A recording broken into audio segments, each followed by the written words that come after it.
राधे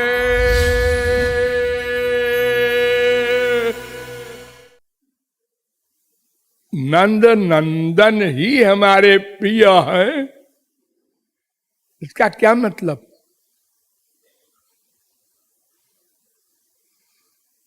अरे कोई भगवान में भी भेद होता है क्या? हाँ, रसिकों के यहां होता है, सिद्धांत से नहीं होता।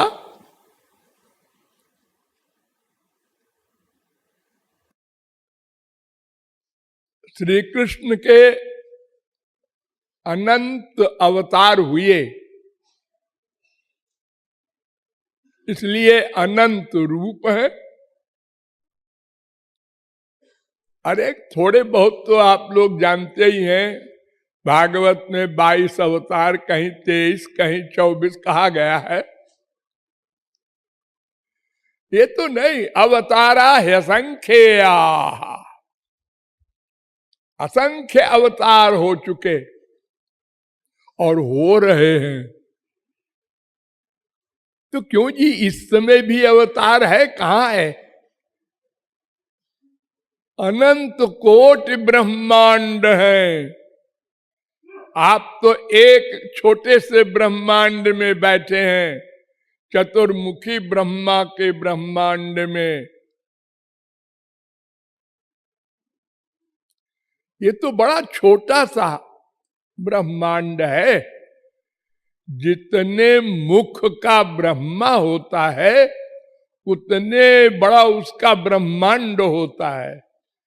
1000 मुख, लाख मुख, करोड़ मुख के ब्रह्मा होते हैं, उनके बड़े बड़े ब्रह्मांड हैं। तो हजारों ब्रह्मांडों में अवतार होता रहता है डेली, प्रत्येक क्षण। लेकिन ये कहते हैं कि जी हमको तो नंद नंदन से ही प्यार है, वही हमारे प्रिय हैं। तो श्री कृष्ण के 4 प्रमुख रूप होते हैं, प्रमुख है वो। एक तो महाविष्णु, महाविष्णु माने 4 भुजा वाले नारायण, जिन्हें आप लोग कहते हैं, सुनते हैं, फोटो भी देखे होंगे। शंख चक्र गदा पद्म ले करके बड़े सीरियस खड़े रहते हैं।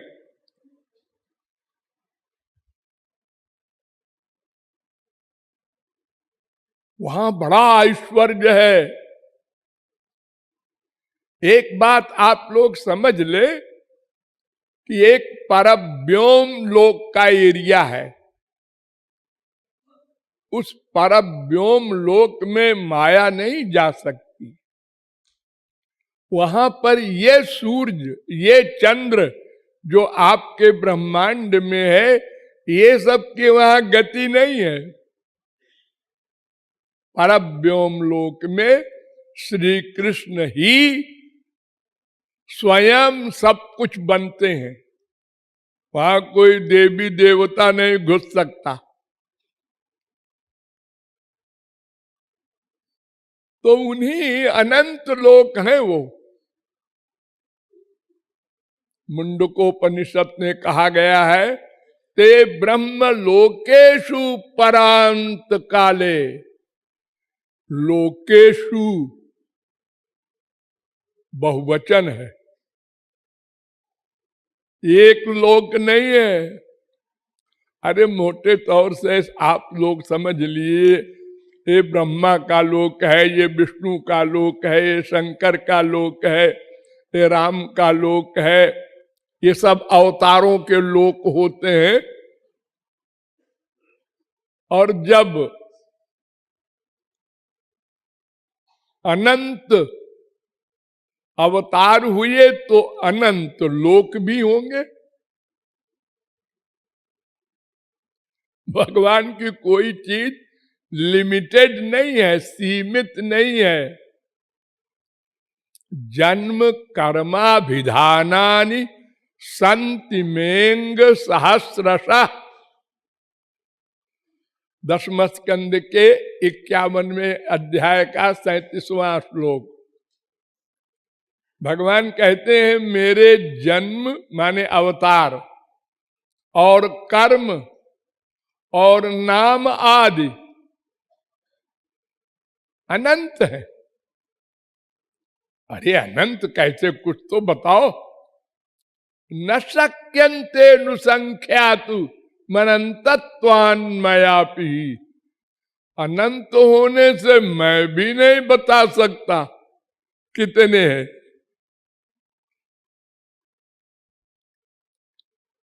तो उन सब में टॉप पर है पहला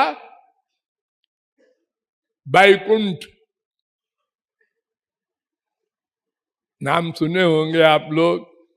अपने बाप दादों के मरने पर आप लोग चिट्ठी लिखते हैं उनका बैकुंठ वास हो गया, वो भले ही नरक वास हुआ हो।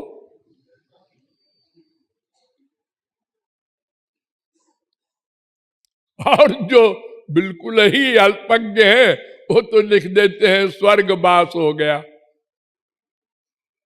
99.9% लोग स्वर्गीय, सब जगह छपा रहेगा यही पुस्तकों में, सब जगह स्वर्गीय। मरे हुए को स्वर्गीय कहते हैं। लेकिन और कोई कोई समझदार जो सुने उन्हें हैं संतों से, तो वो स्वर्गीय नहीं कहते, वो बैकुंठ वास कहते हैं। क्योंकि यद गत्वा न निवर्तन्ते तद्धाम परमम मम। भगवान ने अर्जुन से कहा था जहां जाके नहीं लौटना पड़ता तो मेरा धाम है बैकुंठ।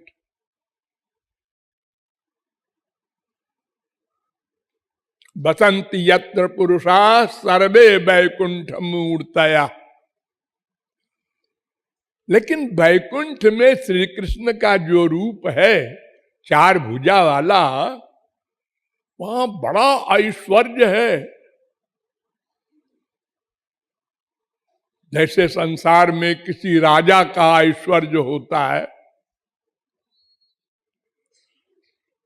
आम पब्लिक का आम प्रवेश नहीं है। दर्शन कर लेते हैं लोग बस।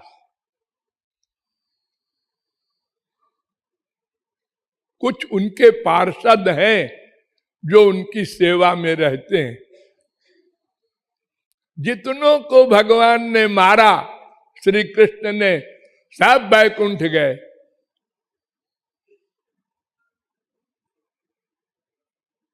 इसलिए हम उनको पति नहीं बनाएंगे। देखो संसारी स्त्री, अगर उसका पति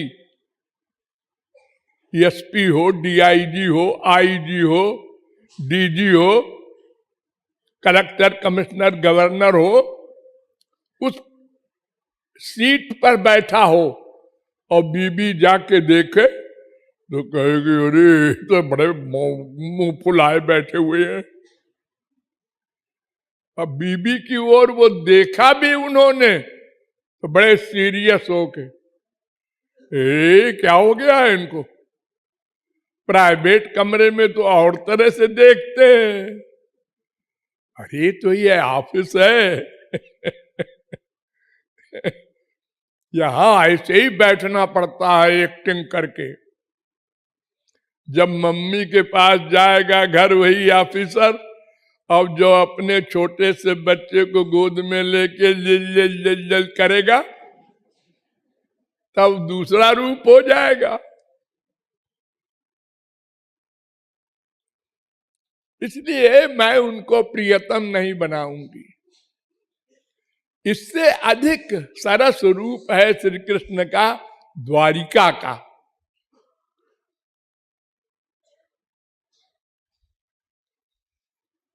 जहां 16,108 पटरानियां रही थी, सबका एक एक महल था और सबके 10-10 बच्चे थे। वो द्वारिका।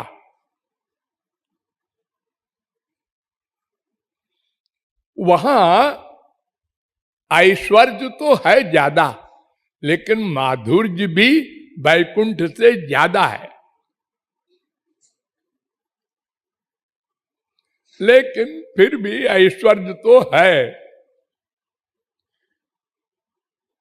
राजा रणछोड़, उससे अधिक सरस रूप श्री कृष्ण का मथुरा का है। यहां ऐश्वर्य बहुत कम है, अधिक से अधिक माधुर्य है, और सबसे अधिक रस वृंदावन का है। यही नंदनंदन का है स्वरूप। लगभग 100 वर्ष पहले की बात है। वृंदावन में गोवर्धन की तरेटी में एक संत थे।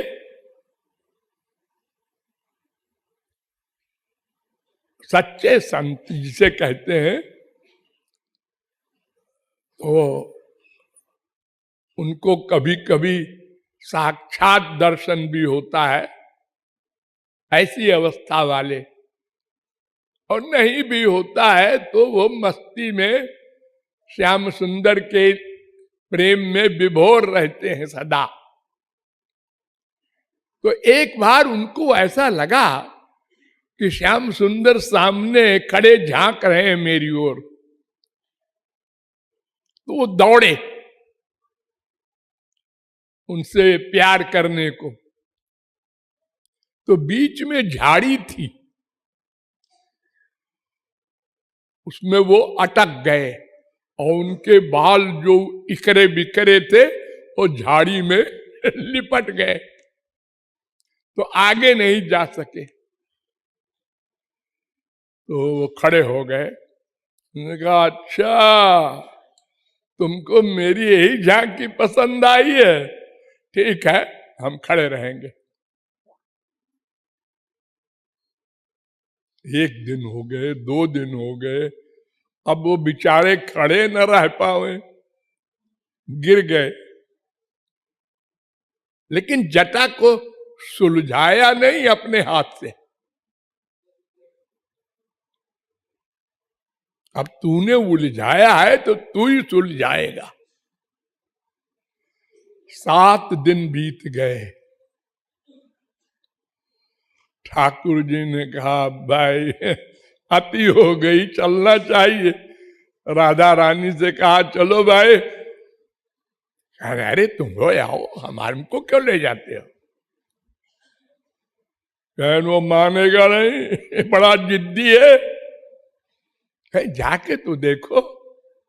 तो ठाकुर जी एक बूढ़े बनके, ओ बाबा जी। बाबा जी ने देखा, जरा क्या है? अरे तुम कैसे आलसी हो, तुम्हारा बाल उलझा हुआ है। मैं कई दिन से इधर जाता हूं, देखता हूं, बिना खाए पिए। अच्छा मैं सुलझा दूं। छूना मत, पराई स्त्री को हाथ लगाना अपराध है। बाबा, पराई स्त्री? तू तो पुरुष है। अरे तू क्या जाने, अंदर से मैं स्त्री हूं। हमारे प्रियतम हैं, उन्होंने उलझाया है, उनको हमारी यही पोज अच्छी लग रही है, तो हम तो उनके सुख के लिए जीवित है। उनको जैसा अच्छा लग रहा है हमको भी वैसे ही अच्छा लग रहा है। मैं हूं तेरा प्रियतम। बुड्ढे भाग यहां से। ये हमारे प्रियतम बनने आए हैं। कहा अब तो अपने रूप में आना ही पड़ेगा। तो अपना खड़े हो गए त्रिभंगी मुरली लेके दिव्य रूप से।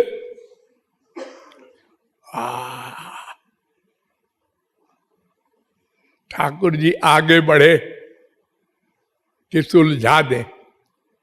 अरे तुमने कहा था ना जिसने उलझाया है वही सुलझाएगा। अरे रुको, ऐसा है कि तुम्हारे बहुत से रूप हैं। बैकुंठ में तुम हो, द्वारिका में हो, मथुरा में हो, तो हम तो राधा रमण जो हैं वृंदावन के, उनको पति मान रखा है। तो दूसरे हमारे शरीर को छुए ये हमको बर्दाश्त नहीं होगा। अरे बाबा मैं वही हूं। नहीं तो क्या प्रमाण दूं बता ना। अगर राधा रानी आके कह दें कि हाँ हाँ ये वही है जिनको तू प्रियतम मानता है, तो हम मान लेंगे। ठाकुर जी ने कहा बड़ा चालाक है, ब्लैकमेल कर रहा है। उन्होंने इशारा किया आओ भाई, हम पहले ही कह रहे थे साथ चलो, ये नहीं मानेगा। दोनों आए, दर्शन किया बड़े विभोर। तो नंद नंदन का जो रस है वो केवल माधुर्य का है। वहां ऐश्वर्य शक्ति को परमिशन नहीं है अंदर घुसने की। वृंदावन में बाहर रहना खबरदार। यद्यपि जब ठाकुर जी के पिटने की नौबत आई तो ऐश्वर्य शक्ति आ गई चोरी चोरी। यशोदा को विराट रूप दिखाया ना ऐश्वर्य शक्ति ने, और जब वो डर गई और डंडा गिर गया और कांपने लगी, ठाकुर जी ने कहा ये क्यों ऐसा हुआ? अरे ऐश्वर्य शक्ति आई है, भागी वो ऐश्वर्य शक्ति। हमारा काम हो गया, ठाकुर जी की सेवा कर दिया, आप डंडा नहीं पड़ेगा। ऐसे मौके मौके पर वो चोरी चोरी सेवा करती रही ऐश्वर्य शक्ति, प्रकट रूप में नहीं आई। अर्थात ठाकुर जी सदा अपने को दास मानते रहे, सदा। एक्टिंग नहीं, भीतर से। सखाओं को सुख देना है, गोपियों को सुख देना है, माँ को जो जिस भाव से प्यार कर रहा है उसको उसी भाव से सुख देना है, बस एक लक्ष्य। और वे लोग अपने को स्वामी मान रहे थे, वो भी भूल गए कि मैं डांट रहा हूं, मैं गाली दे रही हूं इनको, इनका अपमान कर रही हूं, इनकी तो पूजा आरती करनी चाहिए। सब भूले हुए हैं। जीव अपने को ब्रह्म मानता है, ब्रह्म अपने को जीव मानता है। ये है प्योर माधुर्य भाव, यही है माधुर्य भाव या कांत भाव जो भक्तों का होता है, सबसे उच्च कोटि का भाव। श्याम सुंदर ही हमारे स्वामी है, सखा है, पुत्र है, पति है। सब भावनाएं एक साथ, उसको माधुर्य भाव कहते हैं।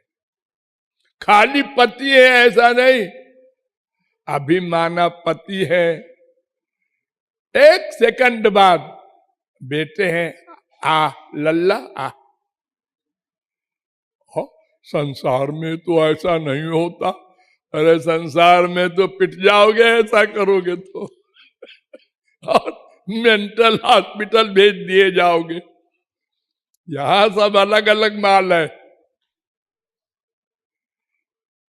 तो माधुर्य भाव का जो भंडार है, पूर्ण माधुर्य ही माधुर्य, वो है वृंदावन के नंद नंदन का रस।